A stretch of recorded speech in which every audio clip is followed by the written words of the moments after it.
So guys, the Spice Girls are on a reunion tour right now in the UK, so I think it'd be a perfect time to review their movie, Spice World. Oh, well, I just happened to have watched it last night. I don't care about Spice Girls at all. Hey, I'm here to return Star Trek V. Huh. Ah, that's better. Yeah.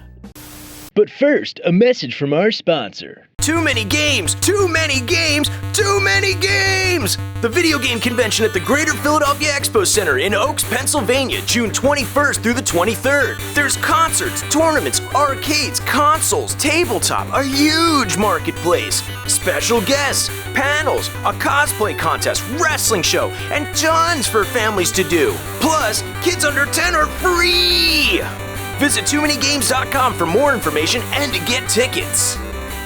And if you're wondering, here is the full schedule for Cinemassacre at Too Many Games. Friday is the AVGN panel. Saturday is Rental Reviews Live. First time we're doing that. And Sunday is the autograph session. Everyone from Cinemassacre will be there. So yeah, come check it out and get your tickets at TooManyGames.com. What's up, Erin Plays? What's up, Justin Silverman? Welcome to... Don't say my real name. Okay. Yes. Jeez. I'm in witness protection. Yeah, well, thanks for coming to help review Spice World, because Tony wouldn't. And I know nothing about the Spice Girls, so this is really helpful because when I was a kid and I first heard about them, I just heard the name and I thought they were like adult stars or something, if you know what I mean, and I think you do. Like the Spice Network? Yeah, Oh like my I was just like, because I could see the correlation. yeah, I was just like the Spice, you know, it's just, like I don't know. So I just kind of just didn't really know what it was until like later, and then I realized, okay, there's some kind of music group. So to begin with, what were you a fan of first, the film or the group? The group. That was like the first. That was, well, besides No Doubt's Tragic Kingdom, the other first CD I had was Spice Girls. And I was like obsessed. That was my first concert. Like, I loved all of them. Baby Spice was my favorite. It was my first PlayStation game, was the Spice Girls game, which is awful. There was a game? Yes. Oh. And it's, even as a kid, I was like, this sucks. Really? And then I went back to playing my Nintendo 64. Wow. It's the game. I honestly had no idea that existed. It's the game where all their faces are drawn on and stretched out, so they all look awful. Yeah. Huh. It's like Bratz dolls before that existed. Wow. Yeah. Because I wasn't sure. Were they like a, one-hit type of group, or did you get into like the deep cuts and all like the whole catalog and everything? I had the import singles, like I was into the deep cuts. Oh, really? But yeah, they had a few hits, like probably about 5 popular ones here. Huh. Did they have like a long discography? Like, was there a lot of like music to their career, or was it sort of like a short span? Well, they had 2 popular albums, and then after Ginger Spice left, there was another album which didn't do as well. And then I think they did another one, how many years ago? Do you remember? Was it like 10 years ago? I forget. And And then nobody remembers it. and And then I don't either. and then they did a lot of solo stuff as well. Like Mel C's I Turn to You. That was popular in the UK, right? Yeah, it's an amazing song. I think it was like number 3 or 4 here. There's like a remix of it, but it's called I Turn to You. It's not the All for One song, which later Christina Aguilera did. It's another one. Yeah, just look up Melanie C. I Turn to You. It's a great song. Are they? And I guess you said they're touring. So They're on a reunion tour. Do they record music still, or? I don't think so. I don't think so. I think it's What's funny is because Ginger Spice left, but now Posh Spice left and Ginger's back, Okay. which I'm personally okay with because Ginger was my second favorite. Oh, really? And she left like 2 weeks before my show that I was going to, and I was super bummed out. I was going to ask that if there was any lineup changes or anything, because a lot of groups don't stay together. It's tough to, It's funny you brought up the whole Spice adult thing later, because Ginger Spice left and started doing like Playboy and stuff. Oh, really? I forgot about that. Yeah. See, I was too young to really, and it was like before internet everything, Yeah. so like Okay. I didn't know about that till later. And then funny. I don't know. Yeah, but my favorite Spice growing up was Posh. Okay. And then the Beckham and all that stuff. But now it's definitely Baby. Like Baby's definitely the ultimate Spice Baby nowadays. was my favorite.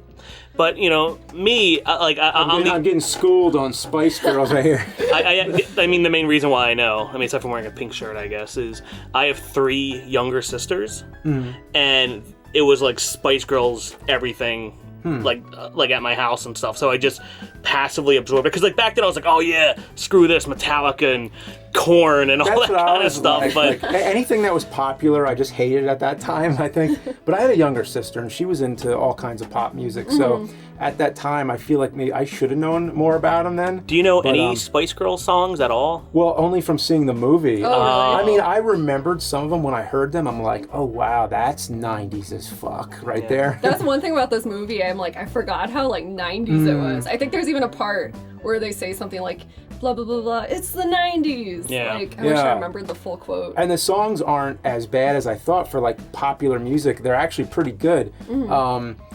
Like you can tell, like it has that '90s dated quality, but it actually like the songs still hold up. So What's I'm I guess surprised. off the bat, like what's your favorite Spice Girls song? Oh my god. First thing that came to my head is Say You'll Be There.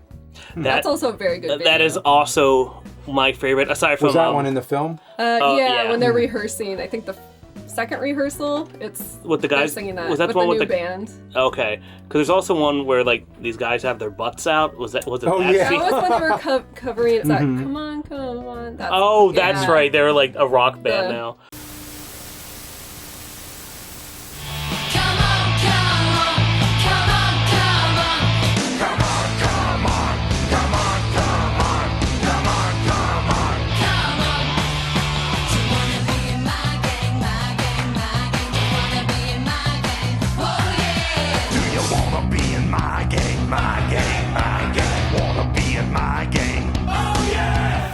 Yeah. I think It's like a 70s glam cover. Yeah, they just all turn around. I don't know what's I I thought that love. was funny. There's a lot of random stuff like that in the movie. Like it's actually a lot funnier than I thought it was going to be. There's a lot of homages and stuff like that, which is interesting because my other favorite song is "Spice Up Your Life," and that looks like it's shot in Blade Runner. If you remember, like they're flying around a ship around like a future yeah, city. that music Yeah. video. That one's Yeah. really good. That's but- totally Blade. Yeah, like the Spice Girls were really important. It was like a lot of people call it like the second British invasion, kind of, because everything was Spice Girls. It was like Backstreet Boys, Spice Girls for like a while. That's what was going on. Yeah, I definitely remember Backstreet Boys. Yeah. My sister used to listen to them. And the movie was just jam packed with like Roger Moore's in it, James Bond, and it has the movie has a So- James Bond like opening seat title. Yeah. So Roger Moore is narrating while feeding milk to a baby pig. Yes. So when you saw this, being into the music before it came out, did the movie like have any hype behind it for you, or were you? Yeah, I remember like I only saw this one commercial they would play on like MTV and Nickelodeon like all the time. It was like I still remember it and I haven't seen it. I think I probably have looked it up on YouTube like 10 years ago. But it's like I think it's a bathroom stalls and the camera pans and you just see all their shoes. Okay. So like as a kid I'm like, oh my god, it's the Yes. Spice Girls. And then like they come out of the stalls and they're like jokingly slow motion trying to look all sexy. And they're like fixing their makeup and the Posh Spice is like, is my dress too short? Is my dress too short? No. And I was like, Yeah. oh my god. You gotta realize That's such a like an alternate type of promotion. Like you wouldn't Yeah. typically see that. It's But kinda it was all interesting. about girl power, my friend. It was second British invasion of music, but it was also this huge thing with like feminism and girl power and Yeah. it was very much like a '60s go-go Yeah. Austin Powers kind of giant shoes and how it looked like almost like modern disco. Like there was a lot to it. Like when you watch the movie now, you're like, what the heck? What was this? Yeah. Yeah. I had no idea what to expect. And like I liked it when I was a kid because it's like, I think I was like 10 when it came out. And I was just happy to be like, oh, there's Spice Girls in a whole movie and the songs are in there and everything. How did it meet your expectations? Yeah, I remember I liked it.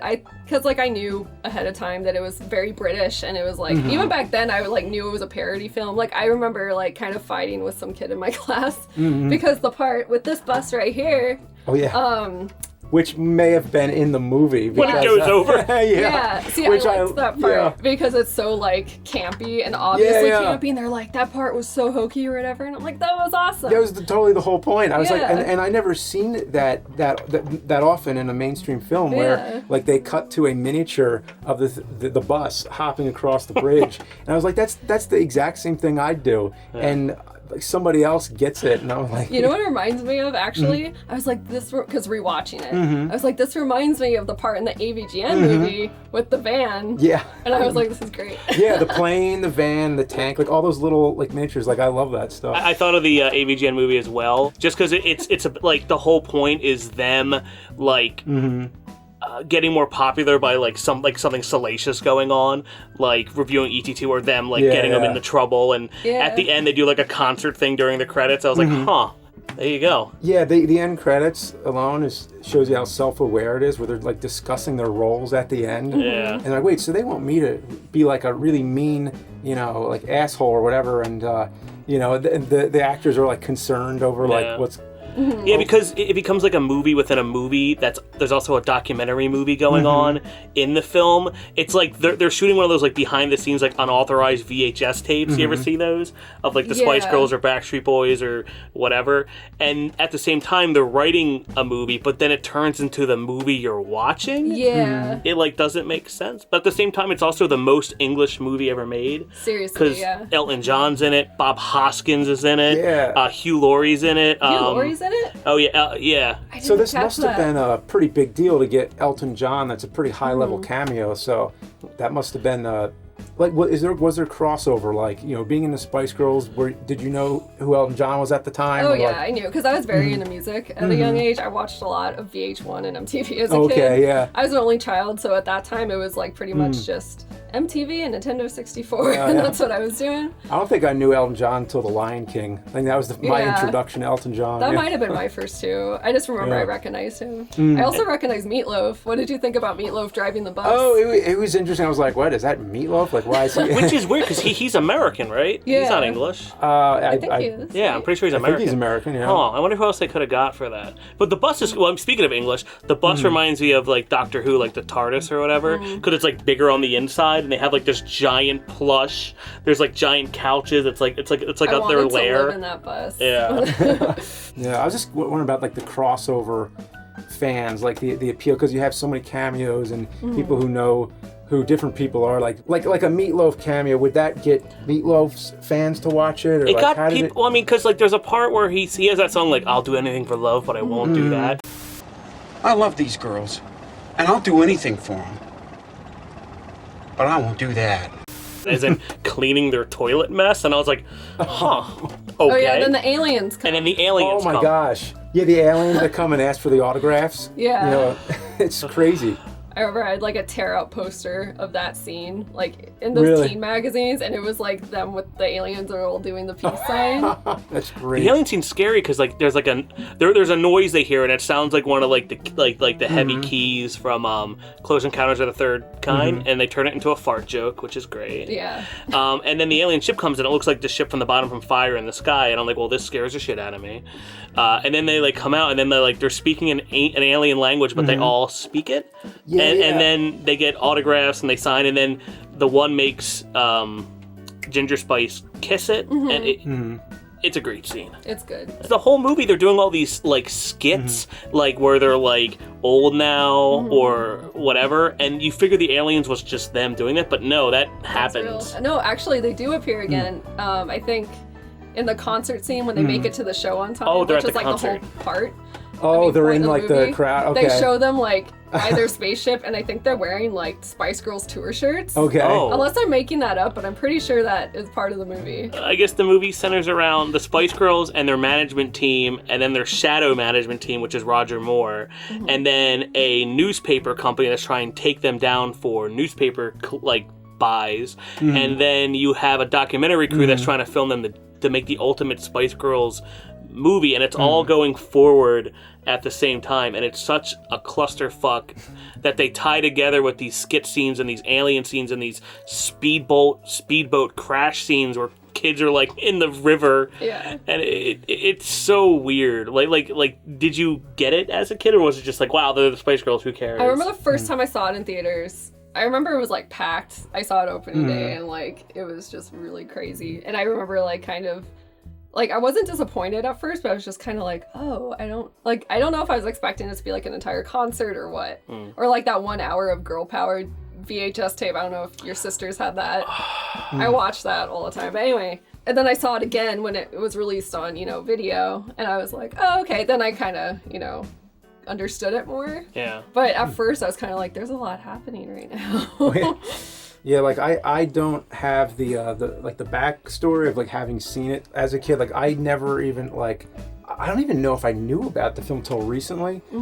So this was my first time seeing it. This is just a total cold introduction to Spice Girls. So this is but it wasn't what I thought. I mean, I didn't even know what to think. I just never really thought about it. But it is like a full parody film. It reminds me of a Bollywood film where you have this plot going on, but there's sci-fi scenes, there's horror scenes, there's dance scenes, there's musical numbers all mixed into a movie. So if there's a genre for the movie, it's fun, I guess, because there's just so much going on in it. I don't know. There's the first scene that actually got a really good laugh at me was when the villains or the record company people or the journalists or whatever, they're talking about printing that headline about the Spice Girls. And then they're talking about their evil plan, and then lightning starts to strike, and it starts to rain inside the room. Was that because the guy was spitting so much when he was talking? I think Was that what it's supposed to be? No, I thought it was just That's a good joke. Maybe. Or was it just because he was angry? Yeah, I think it was just because it was the villain's evil plan, so it was just kind of mood lighting, but then it became okay, why is it in the room? They just kind of took it as far as they could go. Yeah, that was a good scene. That was funny. I haven't seen, I don't think I've ever seen that gag in any other film. Me neither. But I guess the movie, it doesn't really matter. It's just them trying to get to this concert or put on this ultimate show or whatever, which while there's a whole scene where their friend's trying to have a baby. Oh yeah, that part. Yeah. It's a weird movie. And then they keep trying to do it but not do it, but there's no real stakes, because nowadays they would just cancel the show or push it back. It'd be fine, but it's the end of the world, and the manager who, in the scene, he looks like a Matrix villain, or a Matrix, reject. Because he has the glasses and the green, he looks like he's from the Matrix, this guy. Oh yeah, he totally when the writer is doing the pitch. He gets really mad constantly, I don't, there's no consequences. I don't know. Yeah. One thing I wanted to talk about was the quotes. I feel did any stand out to you watching it for the first time? Because for me, there's some that have just been ingrained and I hear them referenced all the time. So I'm curious, since this is your first time. Oh, okay. Not knowing if they were famous lines or not. Yeah. So what was a line that... when Posh Spice on the bus is trying to figure out what to wear, they're just trying to decide whether to wear the little Gucci dress, or the little Gucci dress. Exactly.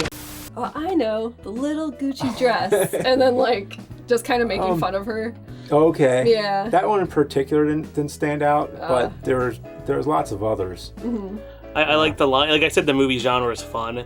And at one point, I think it was Baby Spice. They're like, "Oh, you know what fun is?" And she's like, "I know what fun is. Ha ha ha ha ha ha." Yeah. And I was like, "That's good." Yeah. There was one part that I got a good laugh. Was she's talking to this guy and she's saying "Oh, I was really nervous to talk in front of boys or whatever," and she's clearly not nervous or she doesn't seem to be. But the guy is just he's really freezing up, and then he's I need to go to the bathroom, and I was just like, what just happened? The party scenes are great because she's because Posh Spice apparently cares about manta rays. She's like, manta rays are the biggest fish. Yeah, because they mentioned it on the bus before that, and I think it was a callback. I'm not sure. No, it was definitely, because then at the party she's talking to some mindless person, because much like Last Action Hero, I guess they're kind of picking, they're kind of parodying themselves and how going to these parties is really annoying. And the girl's thinks Manta Ray is a designer. She's like, "Oh no, I have Manta Ray glasses and these are Manta Ray shoes." It's Versace or something like that. Yeah, that was funny. Because they're no, we have more talents and stuff than just being the Spice Girls, we're actual people. But then they never address it really ever again, their own individualism. And at one point they switch clothing and stuff, remember they're I love that during part. the scene, and you're like, wait, why? It was just all these fun things just slapped together and wrapped around. Let's have a scene where we pretend we're each other and make fun of each other. That's definitely the best scene in the movie, the Spice Force 5. Oh yeah. I want that to be a movie where they're superhero secret agents now. Yeah, it definitely jumps from one thing to the next. When I watched it with my little kid, 1.5 years old, because I was watching my youngest daughter while I was trying to watch the movie for this review. I could not get it on my TV in the living room, so I had to watch a file that you guys sent to me. So I had it on my laptop, and I don't have anywhere to put the laptop where she can't reach it. Oh. And she's a little kid, so she wants to reach everything. And the second you touch a laptop, anywhere on it, it's gonna stop the movie, or she's gonna do something to it. So I'm like watching it while like holding the laptop with one hand while trying to feed her a bottle and do all this. So I'm like doing this juggling act. But every time I looked up at the movie, it was in like a different scene and a different thing was going on. I'm just like, what is up with this movie? The movie's a juggling act, you know? I guess to bring that up again, James, just like, let's just, as someone who has two daughters, like, would you say this, like, if Spice Girls came out now, would you think it'd be a good example or, like, fun, like, for kids? How do you feel about them as, like, an act, I guess? Well, let's see, so she's 1.5 years old, and she danced whenever there was music. She loves it when she hears music. She's like, just like dancing all over the place. So that was really cute. It's definitely a really good band movie. I'll definitely say that, because everyone has input. They play all the music. It feels right because it's about them, and it has like the Wayne's World like parody, vibe to it. Like it's definitely a solid film. I mean, I don't know if I'd call it solid. It's definitely a very bizarre, jumpy film that goes from one thing to the next. But it was interesting to see. But I'm curious, like, does this film, like, how is it regarded? Is it like, does it have a cult status, or? Definitely has a cult status, I think, with probably especially like, chicks my age, that kind of grew up liking the Spice Girls and stuff. I feel like people are really nostalgic for it, but I don't know if you were like someone 20 years old watching it now, I don't know how you would relate to it. Yeah. Because it's so 90s, but in a way that's not like Austin Powers is also very 90s, but I feel like that would be more watchable. I will say, if someone said, hey, what's the next rental review? Spice World will not be in the top 1,000 picks. Oh, yeah. And them touring kind of triggered the whole, like, you know what, they were really awesome, and and hopefully it'll get people to see the movie again. Yeah, I guess what I'm curious, and so it's like the question, I'm trying to formulate what I'm trying to ask here, but I'm wondering, how does the film relate to their career? Like, is this kind of like, is their music also kind of comedic in any way, or like? Yeah, they have little like Spice Up Your Life has like the little breakdown where it's like Arriba, and they have like all like the fun like maracas, like the music has a lot of like, they don't parody. take it seriously, like a Zigga Zigga in the Wannabe song. So speaking of the Zigga Zigga in the Wannabe song, Scary Spice raps in it. I guess it's rapping. And she goes, oh, here's a story from A to Z. Why doesn't she say A to Z? That's a very good point. Because I did a video where I said, instead of ZX, I said ZX Spectrum instead of ZX Spectrum. The ZX Spectrum Vega is basically a mini version of the ZX Spectrum computer. And I got reamed for it by like British people. But if you're American, you say Z. Yeah. So, I mean, I know the console is it's European, or is it specifically English or wherever it's from? It's English. Yeah. It's English. So it's a UK, or is it just England specifically? I don't know, but wherever it's from, I mean, I'd still think you'd still say Z if you were American, but. Well, Men in that's very nitpicky. I don't know. in Men in Black, they were from America, and it was Agent Z, and I never knew about the whole Z thing growing up, I guess. And then to hear the Spice Girls do the opposite.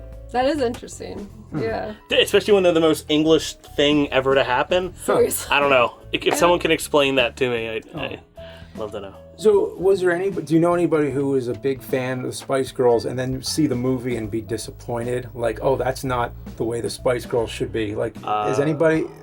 Every parent that took a kid to see it, I guess. Probably. Okay. Yeah. So this was regarded as bad when it first came out, or like?